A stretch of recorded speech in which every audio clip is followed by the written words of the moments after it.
Okay, it's Computex week. Computex in Taiwan, the big tech show. It's happening. And AMD actually kicked off its keynote by concentrating on games, not so much on AI, which I think is fantastic. Well, from our perspective, certainly. And they've announced the RX 9060 XT. It's going to be available with an MSRP of $299 for the 8 gigabyte version and $350 for the 16 gigabyte version. So a similar setup really to the RTX 5060 Ti. The difference being that rather than having a 260 class products, one of which has two different memory configurations, AMD is basically keeping things a lot simpler with one model, two memory configurations. This comes in the wake of the release this week of the RTX 5060, which my review should be up by now, but obviously a lot of controversy with that one, bearing in mind that Nvidia essentially decided that reviewers wouldn't be able to review it at launch.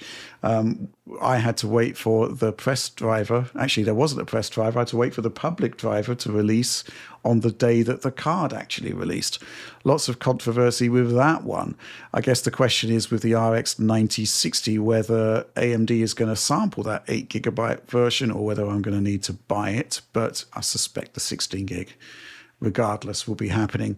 Oliver, curious what you think about the specs for this one, because well, here's my sort of take on the entry level for enthusiast graphics cards. It's been kind of moribund, so to speak. The 3060 wasn't a great card, but did have a decent amount of VRAM. The 4060 was proportionately better, but then they cut down the VRAM from 12 gigs to 8 gigs. 5060, I'd say it's really good relatively in terms of compute for your $300, but 8 gigabytes means that there's going to be a lot of AAA experiences that are going to struggle on it.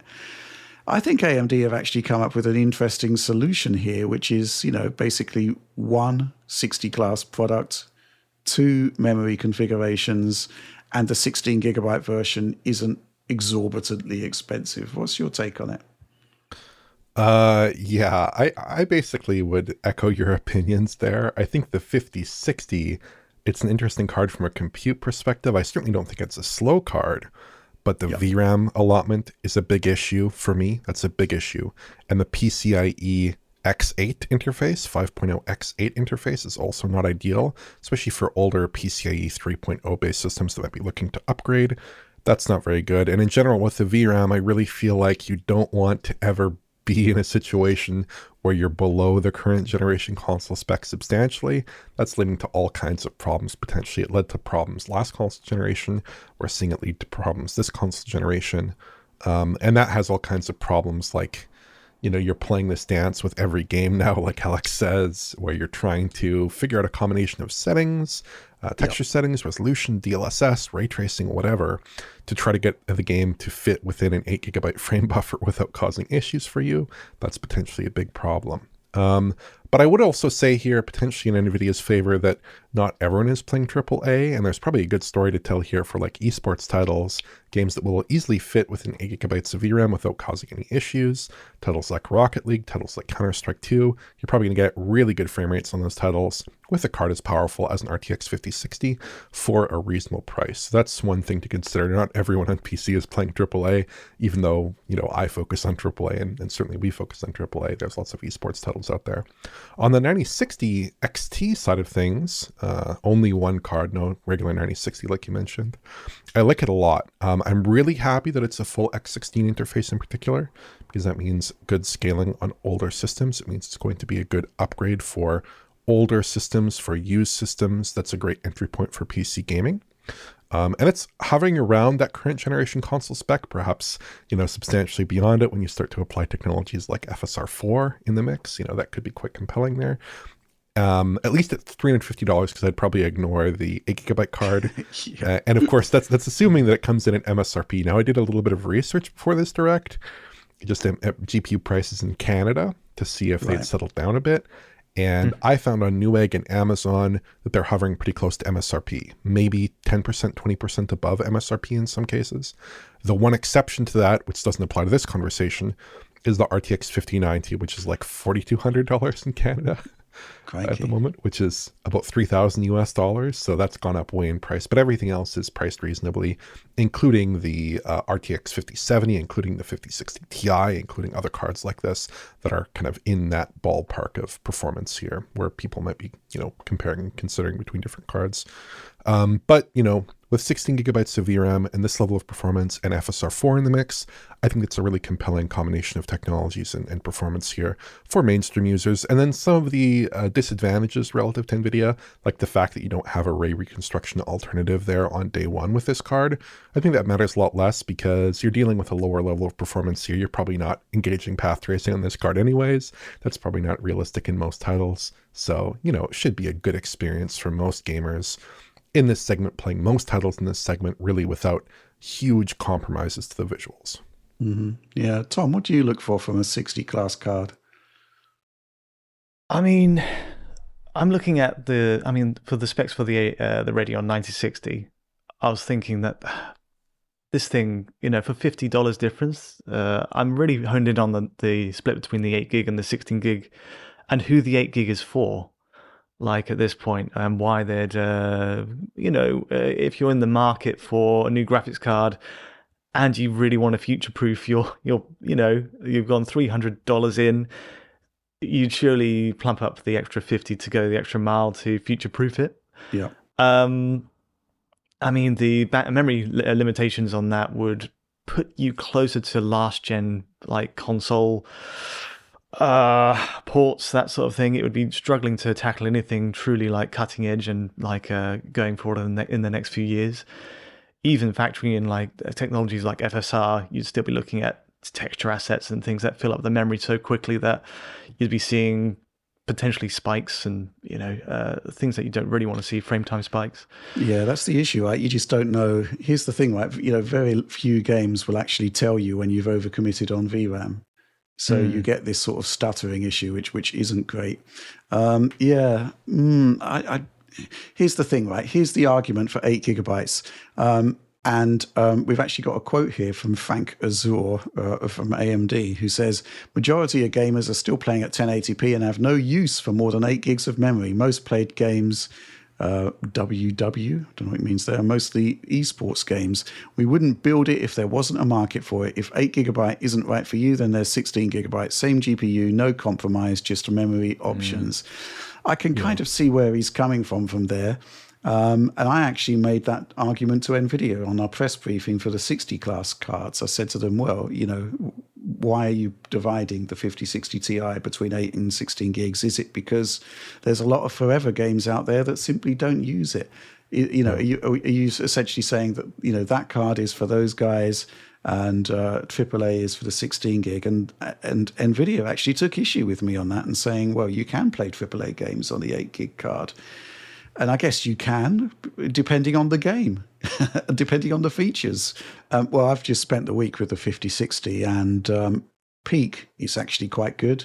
I actually had Alan Wake match settings, Alan Wake 2 that is, match settings PS5 versus 5060. Part of this might be down to RTX mega geometry being included, but it was 35% faster in our classic benchmarking area, 35% for a $299 product. I think that's pretty fantastic. And Black Myth Wukong, that initial intro section, PS5 performance mode, it was 20% faster on the 5060, and that was with using DLSS to get a 4K-like image, which you weren't on the PS5. So peak conditions, that 5060 is actually really good, I would say. The problem is, of course, when you're dealing with games that require more than 8 gigabytes of memory. And there are other problems. When I did testing on a PCIe Gen 3 bus, all hell can break loose in some scenarios. I don't know why, but it's really not good.